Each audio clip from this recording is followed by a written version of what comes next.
The text appeared on my phone, sharp and cold. You weren't invited to dinner. My wife doesn't want you there. And this wasn't just a casual exclusion, it was the same night I had finalized the payments for their brand new house. A house I had poured over $2 million into. My heart sank. But what happened next? Well, it wasn't just dinner they were missing anymore. If you've ever been disrespected by the people you love or dreamed of a revenge so precise, it leaves them speechless. Hit that subscribe button, like this video, and buckle up for a story where patience, planning, and pride turn betrayal into the sweetest justice imaginable. I'll never forget that moment, the quiet, suburban evening shattered by a single curt message from my son. My name flashed across his phone screen, but it wasn't the warmth of connection I expected. Instead, it was a blunt, alienating blow. You weren't invited to dinner. My wife doesn't want you there. At first, I stared at the words, my chest tightening as if someone had pressed an iron hand into my ribs. The room felt smaller. The familiar hum of the refrigerator, the distant barking of my neighbor's dog, even the soft ticking of the clock, it all became oppressive. I had spent weeks helping them, guiding them, securing every last detail for their new home. I had meticulously researched layouts, negotiated contracts, and yes, paid the majority of the costs myself. Every payment was a silent testament to my love, my hope that family mattered. And now I was being told I didn't belong. The anger was immediate, but it was calm at first, a simmering heat behind my eyes. I didn't reply with a tirade. I didn't beg or plead. I simply typed, "Okay." And then I turned to my laptop. Inside the payment portal, every single transaction, every carefully logged receipt 186, in total stared back at me like witnesses to my generosity. One by one, I deleted them. Each click was deliberate, a heartbeat of fury wrapped in precision. Gone. Every payment I had made vanished from the digital ledger, like footprints erased from sand. As I worked, memories flooded me, not just of that one curt message, but years of subtle dismissals. The way they would ignore my calls unless they needed money. The way his wife's smile never reached her eyes when I entered a room. The countless family dinners I had sat through, feeling invisible while they whispered and laughed at jokes I didn't get. It wasn't just about money. It was about respect, about being seen, about being acknowledged for every ounce of love I had poured into their lives. And if my son and his wife wanted to play games, I could play better. I remember closing my laptop and feeling the first real sense of relief. The anger had transformed into something sharp, clean, almost satisfying. There's a strange thrill in reclaiming power, in shifting the balance back to where it belongs. It wasn't cruel. It was justice meticulously measured and delivered. Later that evening, I received a flurry of messages. My phone vibrated relentlessly. "Mom, what happened?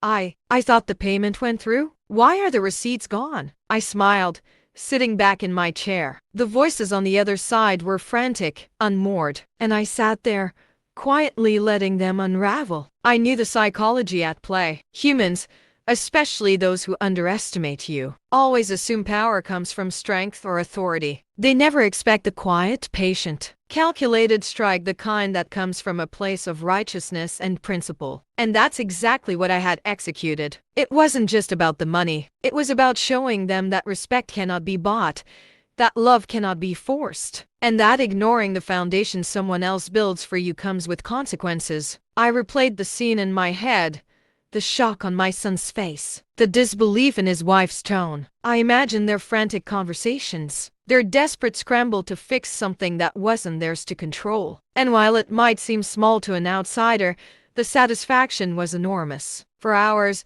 I imagined the scenario over and over, how they would call, beg, negotiate, maybe even apologize. But I didn't respond, not yet. Patience was a weapon, silence, a shield. A week later, my son finally called. His voice trembled, a strange mixture of fear and guilt. "Mom, I didn't realize." I didn't interrupt. I didn't scold. I let him speak, and when he finished, I simply said, "I hope now you understand what it feels like to be overlooked, to be taken for granted. You can't have respect without giving it. And it's never too late to start." There was a pause, a long, heavy pause, before he stammered, I do. I get it now." I hung up, my heart lighter than it had been in years. I wasn't angry anymore. Justice had been done not in yelling, not in drama, but in measured, undeniable action. They had felt the impact of their choices, and in that, I found peace. Over the next few days, I reflected on the broader lesson. Life often places us in situations where we are undervalued, ignored, or dismissed. The natural response is anger, tears, or pleading, but none of that gives you power. True power comes from clarity, from knowing your worth, and acting decisively when boundaries are crossed. This experience wasn't about revenge in the petty sense. It was about reclaiming dignity, about reminding the people closest to us that love, support, and respect aren't entitlements, they are privileges, earned and reciprocated. And when they are denied, sometimes the cleanest justice is the one that is executed without fanfare, yet leaves no room for doubt. I never sought to humiliate them publicly. I never boasted about what I had done. The satisfaction was private, internal, and profoundly liberating. It was the kind of victory that doesn't require applause, only the knowledge that you stood your ground, and in doing so, reclaimed your power. And so, as I sit here today, I don't dwell on the hurt or betrayal. I think about the strength it takes to act, the clarity it takes to execute with precision, and the immense relief of seeing fairness restored not through conflict, but through resolve. Life will sometimes test your patience, your love, and your generosity. But remember this: respect and boundaries are not optional. Standing up for yourself isn't selfish, it's necessary. And when you do it thoughtfully, the satisfaction is unmatched. If this story resonated with you, hit like, share it with someone who's been undervalued, and subscribe for more tales of justice and clever revenge. Comment below, what's the most satisfying act of justice you've ever witnessed or executed? Let's talk about it.